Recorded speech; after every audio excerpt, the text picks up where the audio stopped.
Hello everyone. In the present session, I'll discuss about file level virtualization. So we'll take the file level virtualization, how exactly the file sharing environment looks before as well as after file level virtualization. First we'll take before file level virtualization. So before file level virtualization, there is a dependency between the client access and the file location. So before file level virtualization, there exists a dependency between the client access and file location. So here we are using underutilized storage resources. So the storage resources are not completely utilized. And downtime is caused by the data migrations. So each time before file virtualization, so there is a dependency between the client access and the file location. So the client need to identify where exactly the file is located, and the client need to access the respective file from by specifying the file location. So but after file level virtualization, so this is the structure how exactly it looks like. So we are considering one virtualization appliance which is connected within the environment. So which breaks the dependency between the client access as well as the file location. The storage utilization is more optimized, so not disruptive migrations. So it will not cause any downtime with respect to data migration, and it uses the complete storage it uses more effectively, as well as it breaks the dependency between client access as well as the file location. And with respect to the file level virtualization, we are considering one extra appliance called as virtualization appliance. File level virtualization eliminates the dependency between the data accessed at the file level and the location where the files are physically stored. Implementation of file level virtualization is common in NAS or file server environments. It provides non-disruptive file mobility to optimize storage utilization. So next we'll take object-based storage devices.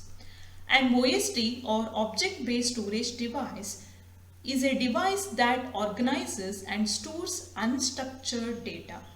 So the object-based storage OSD is a device that organizes as well as stores unstructured data like movies, office documents, graphics as objects. So unstructured data can be stored within OSD, that is object-based storage, and object-based storage provides a scalable, self-managed, protected and shared storage options. So for each object, the object IDs will be assigned. So by considering those object IDs, the different unstructured data can be accessed. An object might contain user data, related metadata and other attributes of data, so like retention, access pattern and so on. Each object stored in the system is identified by the unique ID called as object ID. So within the object-based storage, whatever the data is stored within the object-based storage, unique IDs will be assigned to it. So those informations or unstructured data is called as objects, and ID which are assigned to those objects are called as object IDs.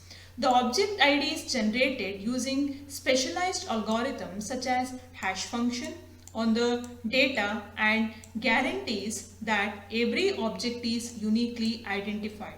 So now we'll see how the object IDs can be generated.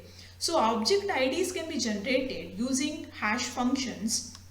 Object IDs can be generated using hash functions on the data, and which guarantees that every object is assigned with unique identifier.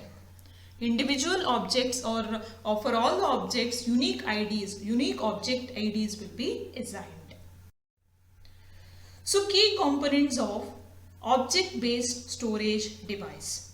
Key components of object-based storage device. So OSD typically consisting of three major components. So that is OSD nodes, internal network as well as storage. So first we'll take OSD node. A server that runs the OSD operating environment and provides service to store, retrieve and manage the data in the system. So those nodes are called as OSD nodes. Object storage device nodes. A server that runs the OSD operating environment and also provides the services to store, retrieve as well as manage the data in the system. So those nodes are called as OSD nodes. So those nodes are called as OSD nodes. So this is nothing but OSD node. So next we'll take internal network, which provides, this is the internal network which provides node to node connectivity and node to storage connectivity. So internal network which provides the connectivity between node to node or else between node to storage. So next we'll take storage. OSD typically uses low cost and high density disk drive to store the objects. As more capacity is required, more disk drives can be added to the system. Because in order to store unstructured data, we need to maintain more capacity so that more number of drives can be added to the system. So these three are the major key components of OSD, that is object-based storage device. So those are OSD nodes, internal network as well as storage. So now we'll take object-based storage, traditional versus object-based storage model. So here we can observe that so this is a block level access. So this is nothing but object level access. So in the case of block level access, an IO in the traditional block level access method passes through various layers in the IO path. So here we can observe that we are having different IO paths within the block level access. So IO generated by an application passes through the file system, channels or network and reaches to the disk drive. So here whatever the IO generated by the application, generated by this application need to pass through the file system, the channel or the network, and finally it may reach to the storage. So now we'll take object level access. When an application accesses data stored in OSD, object storage device, the request is sent to the file system user component. So in order to access the data which is stored in the object level, that is OSD, object storage device. So now the request is sent to the file system user component. The file system user component communicate with OSD interface and it will transmit the data. So we are having the file system user component. So from the application it will get a call regarding the request. So it will transfer the request into OSD. So directly the OSD will fetch the content from the storage and the data can be transmitted or data can be reached into the respective requested application. So components of OSD, as I explained before, it consisting of OSD node, internal network as well as storage. So this is the OSD node which provides the service as well as storage service, and we are having one internal network in order to connect node to node as well as node to storage, and finally in order to store the unstructured data we need to maintain the storage array. OSD system is composed of one or more nodes. A node is a server that runs the OSD operating environment. The OSD node has two key services. One is metadata service and the storage service. The metadata service is responsible for generating the object ID, and it also maintains the mapping of object IDs and the file system namespace. The storage service, which manages a set of disks on which the user data is stored. The OSD nodes connect to the storage via an internal network. So here the OSD node has two key services. One is metadata service and other one is the storage service. Metadata service is responsible for generating the object ID, and the storage service manages a set of disks on which the user data is stored. So it will maintain one particular set of disks on which the user data can be stored. So here we can observe that we are having how exactly object storage and retrieval can be considered with respect to OSD. So here we are having during step 1, application server requests the data from OSD. Application server requests the data from OSD, and during step 2, metadata service located in the object ID for the requested data. So during step 3, the metadata service sends the object ID to the application server. So now the object ID metadata service, so this is the metadata service present within OSD node, so which will send the object ID to the application server. So that is during step 3. During step 4, application server sends the object ID to the OSD and the storage service for the object retrieval. So application server now will send the object ID to the OSD as well as the storage service for the storage. So now during 5th step, OSD storage service retrieves the object from the storage device. So now the OSD node will retrieve the information from the storage considering the object ID, by considering the given object ID, and the data is present within the OSD node now, OSD node bar controller. So that fetched or retrieved data will be transferred into an application server during step 6. That means during step 6, the storage service sends the data to the application server.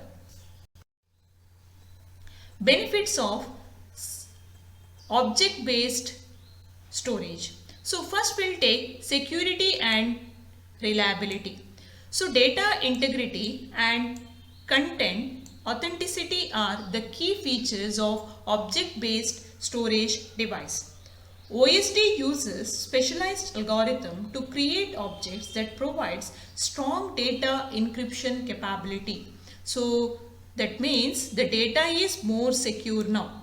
In OSD request, authentication is performed at the storage device rather than with an external authentication mechanism.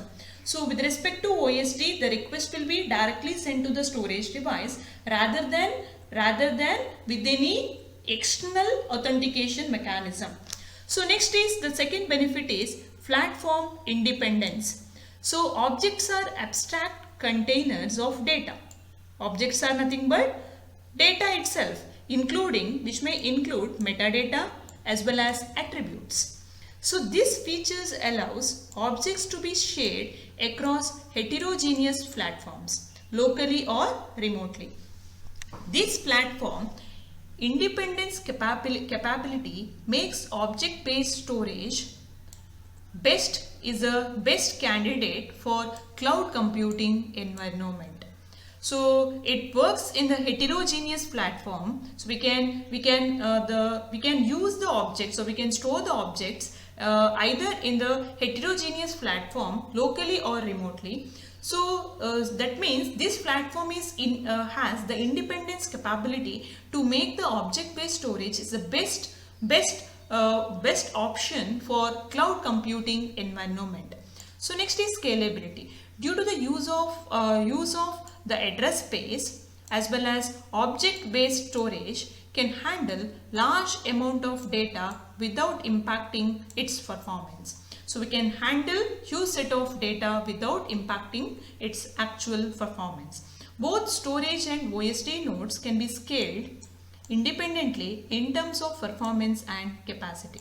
So we can make use of few additional OSD nodes as well as the storage depending upon the requirement. So we can scale either the OSD node as well as the capacity, that means the storage. So last is manageability. The object-based storage has an inherent intelligence to manage and protect objects. It uses self-healing capability to protect and replicate objects. So it uses self-healing capability to protect as well as replicate objects. Policy-based management capability helps OSD to handle routine jobs automatically. So object-based storage has an inherent intelligence to manage as well as protect the objects. So whatever the data is present within the storage in terms of objects, so it has its own inherent capability to manage as well as protect the data.